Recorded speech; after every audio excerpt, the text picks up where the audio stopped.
There's a quiet moment that happens in so many women's lives after 50. You catch your reflection in a shop window, or in the bathroom mirror, and for a split second you don't recognize the woman staring back. The lines are deeper, the skin is softer, your body has shifted in ways you never planned for. And for years, maybe decades, you were taught that this meant you were losing value, that you should cover up, shrink down, apologize for taking up space. Many women over 50 have been left fighting old insecurities in a world still obsessed with youth and perfection, often feeling pressure from media images that rarely show real aging bodies with love and respect. This series, Real Body Confidence, is here to break that cycle. This is not about pretending those insecurities never existed, and it's not about chasing some late-in-life fix. It's about real conversations with real women over 50 who have decided that they are done living under the weight of other people's opinions. It's about style as self-expression, not camouflage. It's about hair that feels like freedom, outfits that feel like truth, and a community where no one is asked to be smaller to belong. Many body confidence guides for women over 50 now emphasize acceptance, self-compassion, and celebrating what the body can still do, not just how it looks. And that spirit is at the heart of this series. In this video, you invite viewers into an intimate circle. Women sharing what they once hid, how they slowly started showing up as themselves again, and what changed when they stopped apologizing for their age, their thighs, their belly, their scars. These are not pity stories. These are victory stories told in soft voices, warm laughs, and knowing glances. This is where shame comes to end its days, and where real body confidence begins to grow. One honest conversation at a time. Part 1. The moment you stop hiding. Imagine the screen opening on a quiet living room. Afternoon light pouring in, soft shadows on the walls. A group of women over 50 sit in a loose circle on cozy chairs and couches, shoes off, legs relaxed, cups of tea or coffee in their hands. There is no harsh studio lighting, no staged perfection, just the kind of gentle, lived-in beauty that feels like home. The camera doesn't rush. It lingers on hands resting on knees, on laugh lines around eyes, on silver hair pulled back with a simple clip. Everything about this first scene tells your viewer, you are safe here, you are welcome exactly as you are. Many women over 50 report that community and safe social spaces are powerful tools in rebuilding confidence and self-esteem, which is why this kind of setting matters so deeply.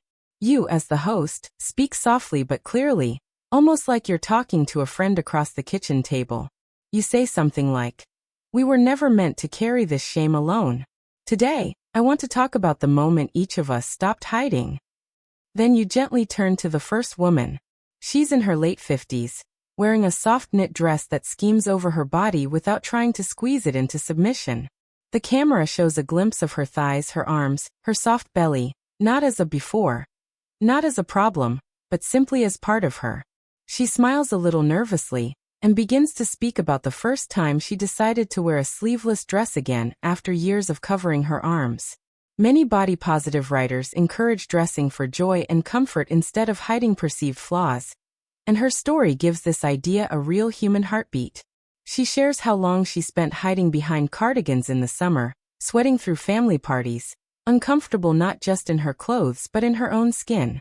Then she describes the day she finally thought, "I am tired of being hot and invisible." She bought a sleeveless dress in a color she loved, not a color that was slimming, and walked into a family barbecue feeling both terrified and free. The script lets her linger on the details. The breeze on her bare shoulders, the way her niece complimented the dress without mentioning her arms, the realization that no one was staring, judging, or whispering. Social narratives often exaggerate how harshly others are watching, but research on body image shows that people usually judge themselves far more harshly than others do, which makes her relief feel both emotional and believable. Next, the camera moves to another woman, perhaps in her early 60s, her hair a proud silver bob. She tells the story of her mirror truce. For years, she rushed past mirrors, changing clothes in dim light, refusing to look at her naked body. One day, after a health scare reminded her how precious her body truly is, she decided to stand in front of the mirror and speak to herself differently. Instead of listing everything she hated, she thanked her legs for the miles they had walked, her belly for the babies it had carried, her arms for the hugs they had given.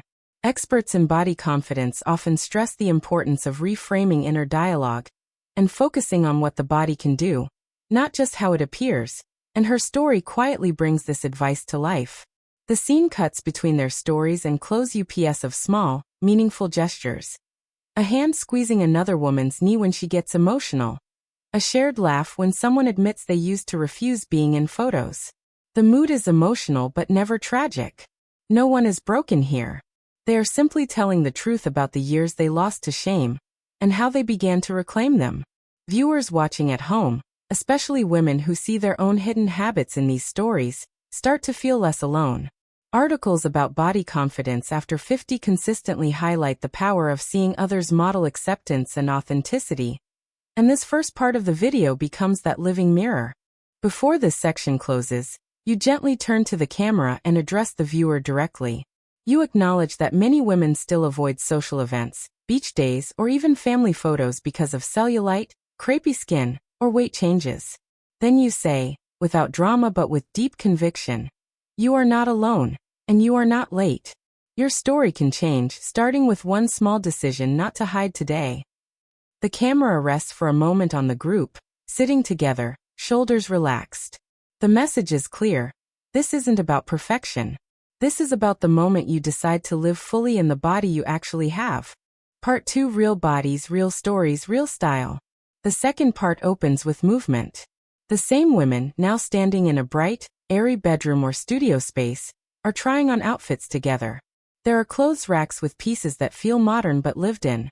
Flowing trousers, wrap dresses, linen shirts, soft denim, wide leg pants, skirts that swish around the calves. Nothing looks like it came from a Hide Your Body catalog. Instead, it feels like a closet built from love, comfort, and a touch of boldness. Many style guides for women over 50 recommend choosing outfits that flatter your shape while still allowing ease and movement, helping you feel both elegant and at home in your body, and these outfits reflect that mindset. You invite each woman to share the story behind what she's wearing. One woman with visible cellulite and softer thighs steps into a mid-length skirt with a slit that shows just a hint of leg when she walks. She laughs and says she used to insist on only ankle-length skirts because she didn't want anyone to see the dimples on her skin. Now, she's discovered that when a skirt moves, she feels alive in it.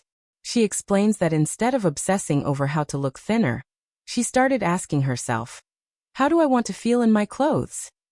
Many fashion experts now encourage midlife women to highlight the areas they love rather than hiding everything they don't, such as showing the legs if they feel strong or focusing on the neckline if that's a favorite feature. Another woman stands in high-waisted, wide-leg trousers and a soft, tucked-in blouse. She shares how she once drowned herself in oversized, shapeless tops to hide her belly, believing that if no one could see her waist, no one could judge it.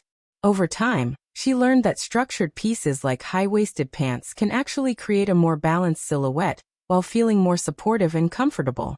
Recent style content aimed at women over 50 often highlights high-waisted bottoms and soft, draped fabrics as allies for midsections, because they gently support without squeezing and help elongate the legs. As she speaks, the camera captures her turning in front of a mirror, clearly surprised by how confident she looks, not because her body changed but because the story in her head did. Hairstyles take center stage next. One woman with long, silver hair talks about the years she dyed it out of fear of letting herself go. When she finally allowed it to go fully gray, she expected to feel old and invisible. Instead, she felt powerful, like she was no longer pretending to be 40. Many midlife women now speak of embracing gray hair as a symbol of freedom rather than defeat, and style communities encourage leaning into natural texture and color as an act of self-acceptance. The camera shows her running her fingers through her hair, the soft waves catching the light, and you can almost feel the relief of no longer hiding.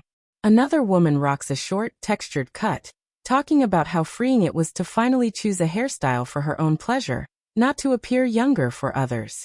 Throughout this section, you keep circling back to one theme in the dialogue: the difference between dressing to disappear and dressing to be seen. The women talk about years of choosing only black, only loose shapes, only clothes that made them feel smaller. They gently challenge that idea, sharing how incorporating color, interesting prints, or statement accessories helps them feel more like themselves again. Fashion experts now remind women that color and pattern, used thoughtfully, can soften features, brighten the face, and shift attention to areas they love, while still keeping outfits age-appropriate and elegant. To make it practical, you offer small, relatable style shifts. One woman swaps a heavy, shapeless cardigan for a lightweight, draped jacket that still offers coverage but adds movement and structure. Another replaces tight, uncomfortable jeans with soft, high-waisted denim that doesn't dig into her waist. Plus-size and midlife style videos often highlight how structured layering and good fit can enhance confidence far more than trying to squeeze into smaller sizes. And those principles subtly shape the choices you show on screen. The key throughout is your tone. You never use language like fix, flaw, or problem area. Instead, you and the women talk about comfort, power, softness, strength, and pleasure. When someone mentions cellulite or stretch marks, it's simply a fact, not a crisis. Articles on body positivity over 50 emphasize that embracing so-called imperfections, wrinkles, sagging skin, marks of life, is central to genuine body confidence, because these features are reminders of lived experiences, not failures. In this part of the video, outfits and hairstyles become tools of self-expression, not armor. The clothes don't hide the body. They frame it, honor it, and let the woman inside be seen more clearly. By the end of this section, the viewer has watched several women over 50 stand in front of the camera in outfits they genuinely love, looking into the lens with a calm, grounded confidence. No before and after shots, no dramatic makeovers. Just real women in real clothes, styled in ways that say, I am still here. I still matter. And this is how I choose to show up. Part 3. Rewriting the story in your head. Now the pace slows again. The women are back in their circle, but this time the lights are dimmer, the mood a little more intimate. There is a softness in their faces that only comes from talking about the things that have lived in the dark for too long. You gently open this part by saying that while clothes and hair can help, the real shift in body confidence happens in a place no one can see. The quiet, constant conversation in a woman's own mind. Experts on midlife confidence repeatedly emphasize that reframing inner dialogue and challenging old beliefs about aging and beauty are essential steps in healing body image after 50. One woman leans forward and admits that for most of her life, she had a cruel narrator in her head. Every time she saw a photo of herself, the voice would whisper, "Look how big you've gotten," or "You used to be so pretty." She didn't need bullies. She had become her own. She describes how that voice kept her from joining friends at the beach, from going dancing, from starting hobbies that required being seen, like yoga or swimming. Many mental health experts note that negative body image can fuel isolation, anxiety, and even depression in women over 50, especially in a culture saturated with youthful beauty standards. And her words echo that reality. Then she shares the moment something shifted. After a friend gently pointed out how harshly she spoke about herself, she decided to try something different. Each morning, when she saw herself in the mirror, she began replacing at least one insult with one neutral or kind statement. Not "I love my body" right away, that felt fake, but something like, "These legs still carry me," or "This face has seen so much and is still here." Many body confidence programs for midlife women teach this approach of moving from self-hate to neutrality, and then to appreciation, because jumping straight to love often feels unrealistic when the wounds are deep. Another woman shares her story of growing up in a household where weight was constantly discussed, where compliments were linked to thinness, and where women were praised for not letting themselves go. Even in her 50s, she heard those phrases echoing in her head every time she gained or lost a pound. Over time, she realized that the standards she was chasing were never really hers. Articles on body positivity in midlife often call out how societal and family expectations can shape a woman's body image for decades, and how consciously questioning these inherited beliefs can be a powerful step toward freedom. She describes how she started asking herself, "Who decided this was ugly? Who told me this wasn't allowed?" And the more she questioned it, the weaker those old rules became. You, as the host, gently weave in the idea that confidence is not about never having a bad body image day again. Instead, it's about building enough inner kindness and self-trust that those days don't control your life anymore. You mention, in a calm and conversational way, that many women over 50 find practices like journaling, gratitude for what the body can still do, and gentle movement not focused on weight loss helpful in repairing their relationship with their bodies. The emphasis is not on perfection, but on steady, compassionate progress. Then the women begin to share small, practical rewrite moments. One says she stopped zooming in on her least favorite part in every photo and instead looked for something she liked. A smile, a color, a memory of that day. Another decided that she would never again talk about dieting in front of her granddaughters, choosing instead to model respect and care for her aging body. Many resources on body positivity for older women note that older generations have a unique chance to reshape beauty norms for younger girls by the way they speak about their own bodies, turning their personal healing into a gift for the next generation. As they speak, the camera occasionally cuts to you looking into the lens, offering simple phrases the viewer can borrow and repeat to themselves. My body is not a mistake. I do not owe anyone youth. I am allowed to take up space at every age. The tone is soothing, like a trusted friend reminding you of truths you forgot you were allowed to believe. Some midlife communities online have found that repeating affirmations tailored to aging bodies can slowly help women detach their worth from appearance alone. And you gently reference that possibility without sounding preachy. This part closes with a powerful visual. Each woman holds a small card with a sentence she is choosing to release. Perhaps, I have to be thin to be attractive, or no one wants to see my body at this age. One by one, they read it aloud, then tear or fold the card and place it in a bowl at the center of the circle. You don't frame this as a magic cure, but as a symbol of a process that takes time. The message to the viewer is simple and profound. The shame story in your head was written by many hands, but you are allowed to pick up the pen now. You are allowed to write something softer, truer, and kinder. Part 4, dressing to be seen, not to disappear. The energy shifts again as the video moves into a more playful, practical space.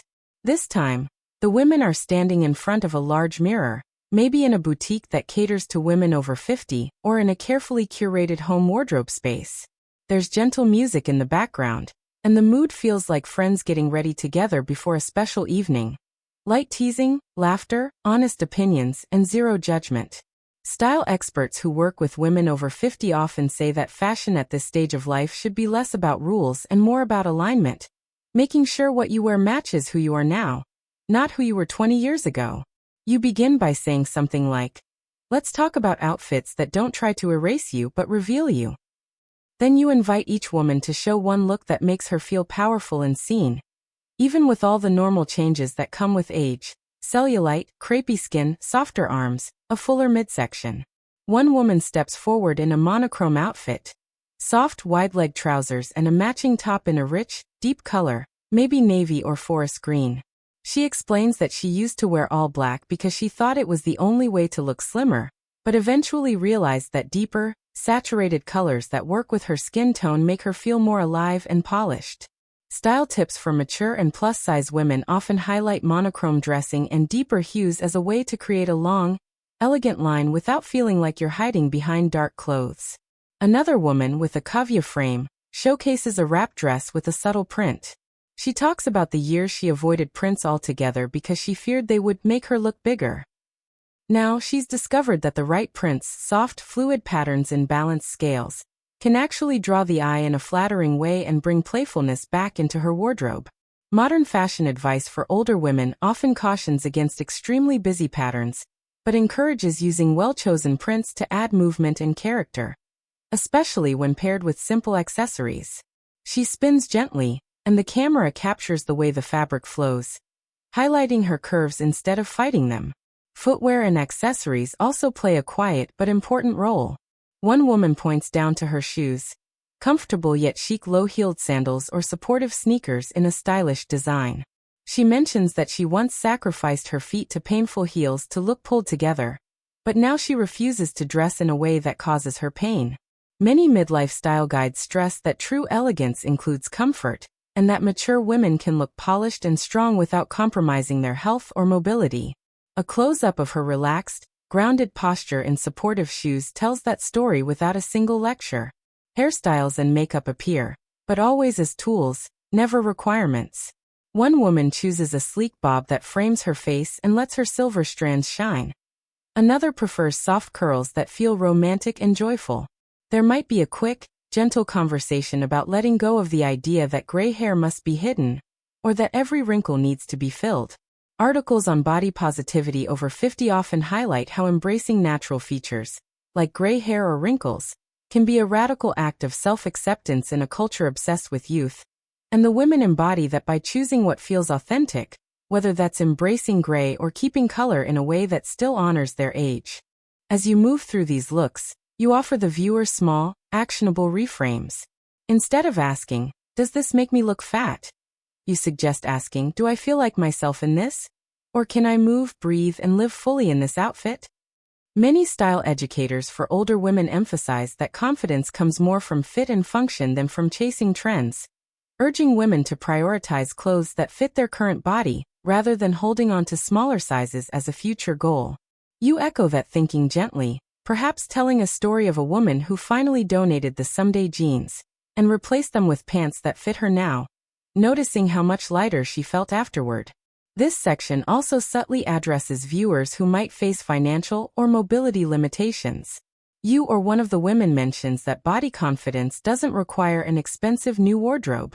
Sometimes it begins with one well-fitting pair of pants, one top in a color that lights up your face, or one scarf that makes you smile every time you put it on. Plus-size and midlife style content often highlights simple swaps, like choosing drapey fabrics over stiff ones or curved seams over boxy cuts, to immediately improve how clothes feel and look on changing bodies. The heart of the message is clear. Style is not reserved for the young or the thin. Style is a language, and your body at 50, 60, or 70 has every right to speak it fluently. By the end of this part, you gather the women in front of the mirror, each wearing an outfit that genuinely makes her feel good. You ask them, one by one, "When you look at yourself right now, what words come to mind?" They answer with things like soft but strong, visible, at peace, playful. The camera doesn't rush, it lets each word land. For the viewer, especially those who have only ever stood in front of a mirror to criticize themselves, this moment offers a new image. A group of women over 50, fully dressed and fully present, refusing to disappear. Part 5. Building a community that breaks shame. The final main part of the video widens the lens from individual stories to the power of community. You open with a simple truth. Shame grows in silence, but it shrinks when spoken out loud in safe places. Many resources for women over 50 now emphasize that finding or creating supportive communities, whether in person or online, can dramatically improve self-esteem, mental health, and overall life satisfaction in midlife and beyond. This section of the video becomes an invitation to turn the comment section, and your channel as a whole, into one of those safe places. You start by asking the women what difference it has made to share their stories with each other. One woman says that just hearing another woman mention cellulite or sagging skin without whispering or apologizing made her feel like a weight had been lifted. She realized she wasn't uniquely flawed. She was simply human. Another shares that before joining this group, she thought she was the only one who avoided pool parties or skipped trips because she hated being in a swimsuit. Research on body image in older women shows that isolation and the feeling of being the only one intensify shame, while honest conversation and relatability help reduce it. Their relief as they talk is almost visible. You then gently turn to the viewer and suggest ways to participate. You invite them to share, if they feel comfortable, one thing they've always hidden, and one small step they're ready to take toward feeling more at home in their body.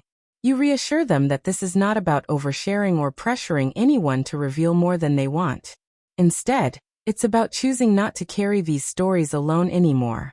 Communities of women over 50 online regularly show how comment sections, live chats, and small groups can evolve into deep, supportive networks when people feel seen and respected.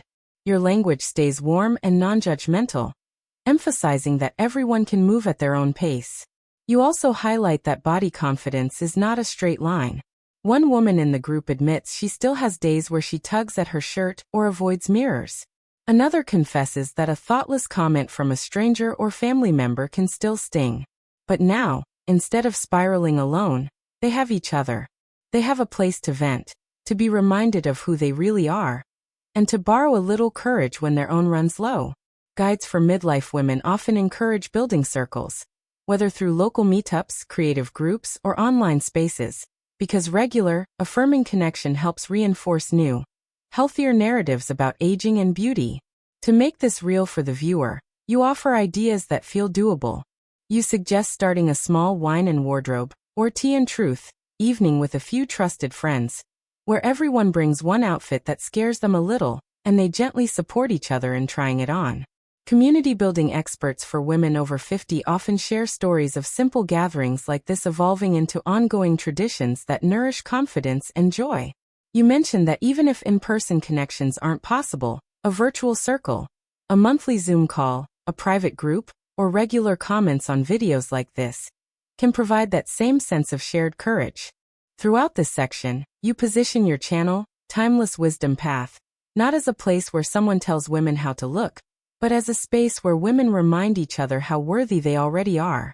You invite viewers to engage with each other in the comments, not just with you, and to answer prompts like, what is one thing you're no longer apologizing for about your body? Or what outfit makes you feel most like yourself right now? You emphasize that every story shared can become a lifeline for someone else scrolling late at night, feeling alone in their shame. Audience engagement research around channels for women over 50 shows that when viewers feel part of a genuine community, not just spectators, they are more likely to return, share, and contribute their own stories, creating a virtuous circle of support. The camera closes on the group of women holding hands, or with arms around each other's shoulders, their bodies soft, real, and unapologetic. You say something like, "This is what happens when we stop treating our bodies like problems to solve and start treating them like homes to live in." The scene lingers, giving viewers a chance to imagine themselves in that circle. The unspoken promise is clear. You don't have to walk this journey alone. There is room for you here, exactly as you are, with every line, every mark, every story your body carries. Final thoughts. As the video winds down, the music softens and the camera returns to you, sitting in the same cozy space where everything began. You look directly into the lens, as if you're talking to one woman sitting across from you, not to thousands. You gently remind her that the goal of this series is not to teach her how to fix herself, but to help her remember that she was never broken. You recap in simple, warm language that she has just watched women over 50 share the moments they stopped hiding, the outfits and hairstyles that help them feel like themselves, and the inner shifts that slowly loosen shame's grip. Many midlife experts agree that repeated exposure to positive, realistic images of aging bodies can gradually reshape a woman's sense of what is normal and beautiful, and this video has aimed to offer exactly that kind of experience. You invite her to take just one small step after watching. Maybe wearing the sleeveless top, looking at herself with softer eyes in the mirror, or leaving a comment that breaks her own silence. You remind her gently that she doesn't have to earn the right to feel beautiful by changing anything first. Her body, just as it is today, has already carried her through a lifetime of love, loss, work, and wonder. It deserves kindness now. Then, with a warm smile, you close by saying, if you found this video helpful, don't forget to subscribe to Timeless Wisdom Path. You let the moment breathe for a beat. Then the screen fades to soft light, leaving her with a sense of company, courage, and quiet hope.